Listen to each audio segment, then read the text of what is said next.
নমস্কাৰ বন্ধু বান্ধৱীসকল, মোৰ অন্য এটা ভিডিঅ'লৈ আপোনালোক সকলোকে স্বাগতম জনাইছোঁ। আজি মই বনাম ৰঙালাও আগৰ লগত কঁঠালৰ গুটি সৰিয়হ দি কেনেকৈ বনাওঁ ভিডিঅ'টো আপোনালোকে সকলোকে চাই থাকিব। এয়া মই লৈছোঁ আদা, নহৰু আৰু জলকীয়া, এয়া হৈছে সৰিয়হ। এয়া সৰু সৰুকৈ কাটি লৈছোঁ কঁঠালৰ গুটি আৰু এয়া হৈছে ৰঙালাও পাত। এতিয়া মিক্সাৰ গুটিখিনি গুড়ি কৰি ল'ম। আদা, নহৰু, জলকীয়া, সৰিয়হখিনি মই পানীত তিয়াই থৈ দিছিলোঁ অলপ সময়।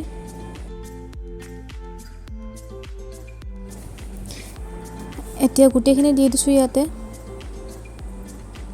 অলপ পানী দি দিছোঁ যাতে ভালদৰে গুড়ি হৈ যায়। এতিয়া কেৰাহীটো বহাই দিছোঁ, তেল দিছোঁ গৰম হ'বলৈ। এতিয়া দিছোঁ ইয়াতে শুকান জলকীয়া এটা আৰু পিঁয়াজখিনি দি দিছোঁ। পিঁয়াজখিনি অলপ সময় ভাজি ল'ব। এতিয়া মিক্সাৰৰ পেষ্টখিনি ইয়াতে দি দিছোঁ। এইখিনি গোটেইখিনি একেলগে ভাজি ল'ব ভালদৰে।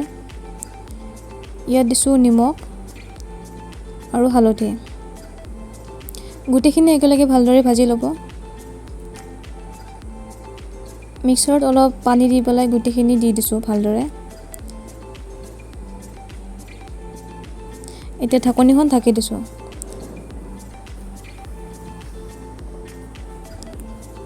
এয়া দেখিছে ভালদৰে ভাজা হৈ গৈছে। এতিয়া ইয়াতে দিছোঁ কঁঠালৰ গুটি। কঁঠালৰ গুটিখিনি অলপ পিচ কৰি কাটি লৈছোঁ যাতে সোনকালে সিজি যায়। আৰু কাটি থৈ দিয়া ৰঙালাও পাতখিনিও ইয়াতে দি দিছোঁ। গোটেইখিনি ভালদৰে লৰাই দিছোঁ। এতিয়া ঢাকনিখন লগাই দিছোঁ, অলপ সময় সিজিবলৈ দিব।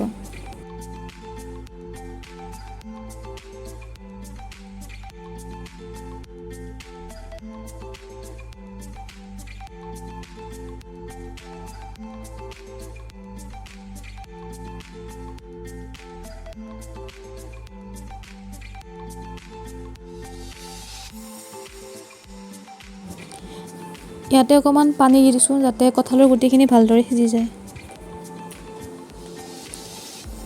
পানী দি পেলাই ঢাকনিখন লগাই দিছোঁ। এয়া দেখিছে হৈয়ে গৈছে। ভিডিঅ'টো শেষলৈকে চোৱাৰ বাবে ধন্যবাদ। আৰু যদি মোৰ ভিডিঅ'বোৰ চাই আপোনালোকৰ ভাল লাগে তেনেহ'লে লাইক, শ্বেয়াৰ আৰু ছাবস্ক্ৰাইব কৰি দিব। আপোনালোকেও বনাই কিনে খাই চাব আৰু কেনেকুৱা পালে মোক কমেণ্ট বক্সত জনাব। ধন্যবাদ।